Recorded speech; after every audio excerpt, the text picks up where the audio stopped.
Hello, Star Wars Galaxy of Hero players. This is Andy Teshordo. Today, I'm going to be talking about what the Star Wars Clone Wars can bring to Star Wars Galaxy of Heroes. And I'm going to be talking about Mandalorians, specifically the Death Watch.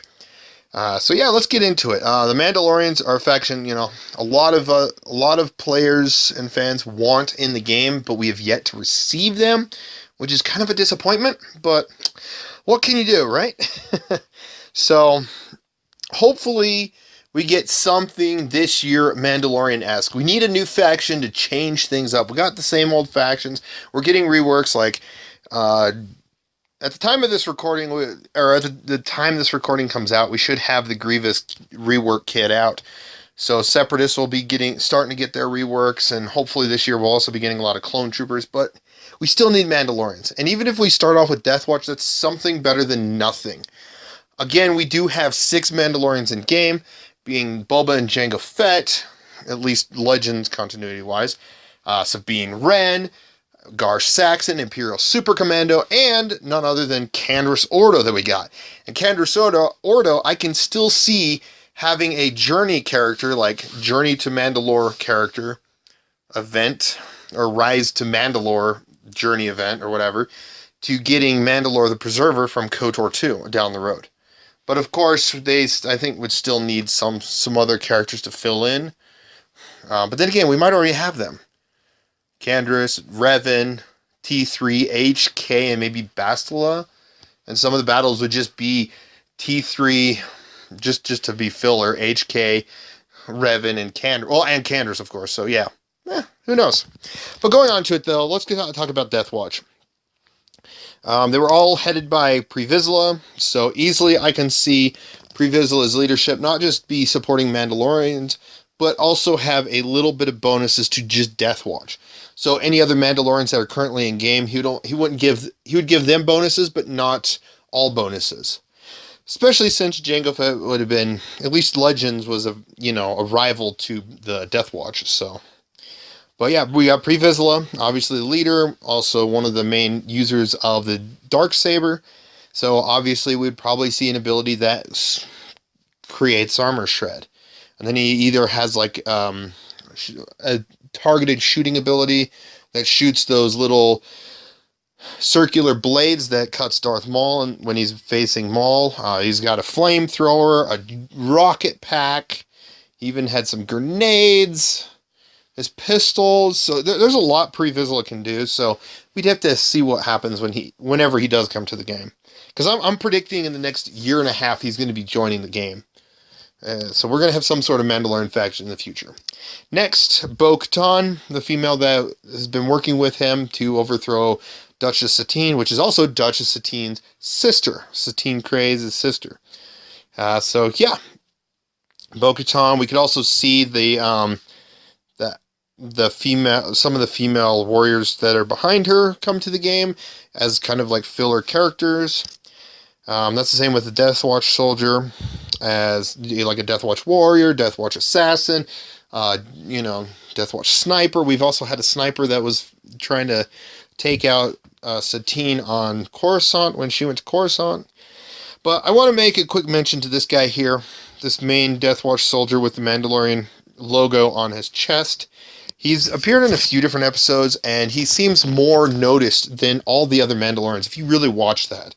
If you haven't noticed it before, go back and watch all the Mandalorian episodes, especially the ones with, it's mostly the ones with, I don't know if it was when they first introduced Pre Vizsla, but I know it was more when Darth Maul started to help the Death Watch take over to free Mandalore. Then that's when, this guy appeared more. So I feel like maybe they get LucasArts can give the CG, maybe name them. Go through some Mandalorians names from the Mandalorian language that Karen Travis wrote, and give him a name. Give him a name. Give him something unique, because he's more of a unique character, but he's just an unnamed Death Watch soldier. It's like, what? So hopefully that'd be kind of cool to see. Next, Gar Saxon. You're like, whoa, he's already in game. Yes, but this would be a previous version. It would just be a basic special leader unique. He worked under Maul's Mandalorian reign when Maul killed Pre Vizsla. I don't consider, even though Darth Maul is really cool and all that, I like his character. I don't ever consider him Mandalore or a Mandalorian leader. He just, had control at the time. So, and yeah, so he would be definitely a unique one, as well as the Mandalorian Commando that was under Maul. So, these kind of Mandalorians would be kind of cool to see, just as fillers. And maybe they could have some sort of synergy with maybe a future new Maul, with the two lightsabered Maul.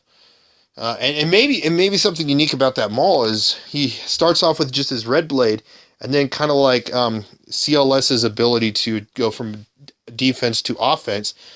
Maybe Maul pulls out his second one, and has the stance, and then he goes back to first one.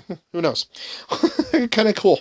So that, and I will cover that in another video. Just that thought. Next, I do want to cover the royalty Mandalorians. I know I was against these guys. I'd be against these guys as well. They're just not true Mandalorians. They're like the peacekeeper, weak Mandalorians. But it'd still be cool to see in Galaxy of Heroes, just to give the uniqueness to giving some light side Mandalorians. And if they're going to be doing a lot of Clone Wars this year, this would be a way to start off having light side Mandalorians as well as dark side. We get the Death Watch, what Mandalorians we do have. Then light side we have Sabine plus these characters, the Mandalorian Royal Guard. I do know that in Clone Wars there was an episode where the Royal Guard actually uses a flamethrower to burn some evidence down and stuff. During one of their corruption episodes, and I think it'd be kind of cool to see like Mandalorian Royal Flame Trooper, something like that. Next we'd have a Mandalorian Captain and a Mandalorian Police. They have some unique. he'd be in competition with Cup. Cup's still weak. I have done a video in the past where I thought of adding some different unique characters to work with Cup or Coruscant Underworld Police, getting some of the Senate guards, stuff like that, and just call it Coruscant Security as a faction. And so hey, this kind of ties into that in some ways as well. But I think it'd be kind of cool to see some of these. Like these guys would be the tanks. This guy would probably be a support healing cleanser kind of thing. The other royal guards would be tanks. Satine would be a support.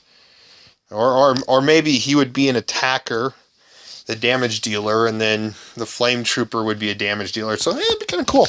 But other than that, these are the Mandalorians I think it'd be kind of cool to see come into Galaxy of Heroes. More so the first few, not the. I don't see the other ones coming in. Just mainly these Death Watch guys that can make it in. So let me know what you guys think in the comments below. Do you agree with this list? Do you disagree? Did I miss any that you would have liked to have seen? Comment it in the comments below. Thanks for watching. Please like, comment, subscribe, and share. It really helps support the videos I make. And you guys have a wonderful day.